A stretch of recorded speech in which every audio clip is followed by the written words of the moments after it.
Demak, sonning butun va kasr qismi degan narsani o'rganamiz sizlar bilan. Diqqat bilan qarab turing. Eng muhim hozir bir sertifikatlarda, DTMlarda bir global mavzulardan bittasi bo'lib qoldi hozir shu. Shuni alohida maydalab o'rganishga harakat qilamiz. Ketdik. Mana bu butun qism degani. Butun qism. Butun qismdan oddiy qilib aytganda, masalan, butun qismda 3/2 dan butun qismi 3 chiqadi. O'qiganimizda 3 butun deb gap boshlaymiz-ku. Shu 3i olinadi. O'quvchi mana shuni tushunib oladi-da, demak 10/9 kelsa ham uni yaxlitlab 11 emas 10 deb olar ekanmiz-da deydi, to'g'rimi? To'g'ri olish. Va shu gapdan keyin mana bunaqa deydi. Unda -11/2 kelib qolsa, biz uni -11 deb olamiz, chunki -11 deb o'qiyapman-ku deydi. Xulosa, o'qilishiga qarab olinmas ekan. Boshda shunaqa tushunib qoladi-da bola faqat shu gapni. Shunaqa miyaga singib ketadi. Shu xato. Qaranglar, butun qism degani son o'qida har qanday raqam yoki har qanday son ikkita butun yaxlit son orasida bo'ladi. Masalan, 10,5 degan son 10 bilan 11 orasida. 708 degan son 7 bilan tushundinglar ma'nosini? Bo'ldi. Demak, diqqat qilinglar. Mana bu joyda 3/2 degan sonimiz 3 bilan 4 ning orasida. Savol, 3/2 qaysi butun son orasida ekan? 3 bilan 4. Qaysi bir kichkina? O'sha olinadi. Ikkita butun sonni kichigi olinadi. Ma'qulmi? Demak, kichik butun songacha yaxlitlanadigan qoida bor ekanda. Har qanday son kichik butun songacha yaxlitlanadi. Ma'qulmi? Buni hamma miyasi oyapti uchligini. To'g'rimi? Muammo mana bunda. Son o'qitamiz. -11/2 ni yozamiz. O'rtoqlar, mana bu joyda -12 bor, bu yoqda -11/2 ikkala son orasida-yu. Qaysi bir kichkina? Yetib bordim shu joy. Demak, bundan -11 emas, nima chiqar ekan? Xulosa, haligi qoida to'g'ri ekan, Faqat mana bunaqa eslab qolish kerak edi. Plusli sonlarda oldidagi sonni o'zi olinadi. Minusli sonlardan -11, ya'ni -11 dan keyingisi olinadi. Ya'ni -12 olinadi. Oldingisi emas, keyingisi deb gapiryapman, tushunyapsizlar-a? Demak, agar muammo qiladigan o'quvchi bo'lsa, ikkita butun sonni kichkinasi, tushunarlimi? Eng oson yo'li shu ekan. Ma'qul-a? Buni tushunib oldik. Birinchi qoida shu ekan. Ikkinchisi, mana bu belgi kasr degani ekan. Kasrda mana. Bu nima degani esa qaranglar. 7/8 degan son bo'lsa, 7/10dan 8 deyapmiz-ku, o'sha 0,8 olinar ekan. Tushunarli-a? 7si emas, virguldan bu yog'i desa ham tushunsa ham bo'ladi. Va o'quvchi bu gapni tushunib oladi-da, 10/2 bo'lsa, demak, bu 0,2 chiqar ekan, mana 10 tushib qoladi-ku ustoz. 0,2 ga to'g'ri bu ham. Ya'ni minusdan muammo boshlanadi hozir. Qarab turinglar. Bunday qilamiz. -10/10 dan 7 turibdi masalan. Bundan nima chiqadi desa, endi u muammo. Eslab qolinglar. Hozir bitta qoida boshlaymiz. Qaranglar. Har qanday son, har qanday a degan son o'zini butun qismi plus kasridan iborat. Isbot. Mana buni butuni nechi? 3. Kasrichi 0,2. Qo'shsachi. Beryapti originalini? Tushunarli? Endi mana buni topish uchun deyapti, sistemali a da topish uchun. Teng bo'lar ekan. A joyida minus to'rtburchak qavsda a ekan. Ma'nosi original, ya'ni ichidagi sonni o'zidan ayirasan nimasini? Butunini. Qaytaraman.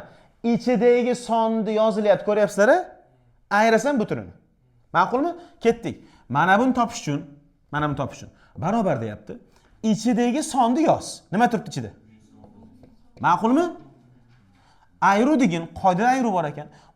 Butunini yoz. Butun necha chiqadi bizda? Butun javob. Savol, minusli sonlarni o'rgandik-a? Minus butunli sonlarni keyingisi nechi? O'sha -11 yoziladi. Ma'qulmi? Ikkita minus nima bo'ladi? Kutmagan narsalar boshlanyaptimi, o'rtoqlar? Javob nechi bo'lar ekan? 0 ekan. Yana bitta yozaylik-da, qoida qilamiz. Maylimi? Ikkinchisi. Minus 7/10 dan 1 turibdi. Bo'ladimi? 15 qila qoling, mana shu maylimi? 7/115. Nima qilasan? Qaranglar. Avval ichi original ko'chiriladi. -7/15 o'zi. Ayru deyilar ekan, butuni deyilar ekan. Butuni qani desa, mana minusli sonlarning butuni o'zidan keyingisi olinadi. -8 olinadi. Ikkita minus nima bo'ladi? -7/15 plus nima? Ayirsak 0,85. Xulosa. Xulosa boshlanyapti, qarab turing. Kasrli sonlarda plyusli sonlarni butunini ham olish maz ekan, kasrni olish ham maz ekan. Zo'r ishlayotganda qoida. O'zingga yoqadi. Minusda boshlanyapti muammo. Kasrli kelib qolsa, mana bunaqa narsa minus kelib qolsa agar, har doim o'zini yozish kerak ekan, butunini yozish kerak ekan, ayirish kerak ekan. Va hisob kitob chiqdi. Qanaqa xulosa qilish mumkin endi qaranglar. Diqqat. Mana bu minusda kelib qolsa, yaxlit har doim 1 degan sondan, yaxlit 1 dan mana bu kasrda ayirasizlar. 1 dan 0,7 ni ayirsa nima chiqadi? Mana. Tushundinglarmi? Yaxlit 1 dan ayirasizlar 0,15 ni, kasr, sizlar yoqadigan kasrini 0,85. Ko'rdinglarmi? Yetib bordi gapim. Bo'ldi. Endi qaranglar. Yaxlit 1 dan minus 11 dan ayiramiz. Bu faqat qaysiga tushar ekan? Kasrga. Ya'ni mana bu o'rgangan narsalarimiz yaxlit 1 da olib turib qo'shib ketish kasrga zo'r tushadi, lekin men butuniga tushmayapti. Tushunyapsizlar-a? Bitta yo'li minus qo'yib ketaman deyishlik kerak tushunsalar. Menimcha bunisini olish yaxshiroq, oldin keyingisini olish yaxshiroq qoidasi. Bo'ldi. Yaxshi xulosa qilamiz sizlar bilan. Plyus sonlarda butunni o'zi chiqarar ekan, minusda nima qilinar ekan? Keyingi sonlar. Minus 12. Ro'yxatda bundan keyingi sonlar, tushunarli? Oldingisi emas, keyingisi. Xo'p, kasrli sonlarni olgin desa agar, plyus sonlarda mana bu kasr qismi zo'r olinar ekan, javoblarda 8 turadi. Javoblarda 2 turadi. 2 emas 0,2 tushunyapsizlar-a? 0,2, 0,8 olinglar. Ma'qulmi? Endi minus keldi, yana muammo boshlanyapti. Muammoni nima hal qilyapmiz? To'liq yaxlit 1 dan ayiramiz nimani? 0,7 sini. Sizlar yoqadigan joyini. To'liq 1 dan ayirasizlar 0,15. Tushunarli? Endi eng zo'r formula mana bu formula. Hamma narsa shundan chiqadi. Xohlaganing shundan chiqadi. Masalan, o'tiribsan 3,2 dan nima qildi boya ustoz deb o'tiribdi. 3,2 dan uncha yaxshi tushunmadim deyapti-da. O'tiribdi. Nima qiladi? Mana buni modul to'rtburchakni topish uchun nima qilish kerak ekan? Oddiy a dan ayirish kerak nimasini? Kasrni. Marhamat. Mana buni oddiy o'zi 3,2 yozib olinar ekan. Mana oddiy o'zi ayru kasri nimaga teng buni? 0,2 ga teng. 2 yozib qo'yibmizmi? 0,2 ga teng. Nechi chiqadi javob? Mana shu uchun tushundinglarmi? Bo'ldi, hammasi shundan chiqaveradi. Mana bunga qaranglar endi. Minus 11 ko'ryaptimi? Minus 11,2 ni hisoblab bergin desa, keyingisi minus 12 ni bilmagan bola nima qiladi? Qaranglar. Barobar o'zini yozadi. Tushundinglarmi? Nima deyir ekan? Ayru deyir ekan. Kasri ayrilar ekan. Kasr. Qaranglar diqqat. Minuslilarni kasri boshqacha topilardi. Qanaqa topilardi? 1 dan ayiramiz. 1 dan 0,2 ni ayiramiz. Nechi bo'ladi? Minus 0,8 qilamiz. Nechi bo'ladi javob shunda? Yetib boryapti minus 12 chiqishi endi. Tushundinglar-a ma'nosini? Meni fikrimcha butunlarni topishda son o'qi zo'r tushadi har doim. Zo'r tushadi. Son o'qisa ikkita sonni qarab turib, mana bu kichkinasi bu olib ketish oson. Tushunarli? Lekin mana bunda demak boya aytganingiz 1 dan ayirish qoidasi. Savol yo'q? Bitta misol ko'ramiz sizlar bilan. Sertifikatda tushgan savol. Xo'p.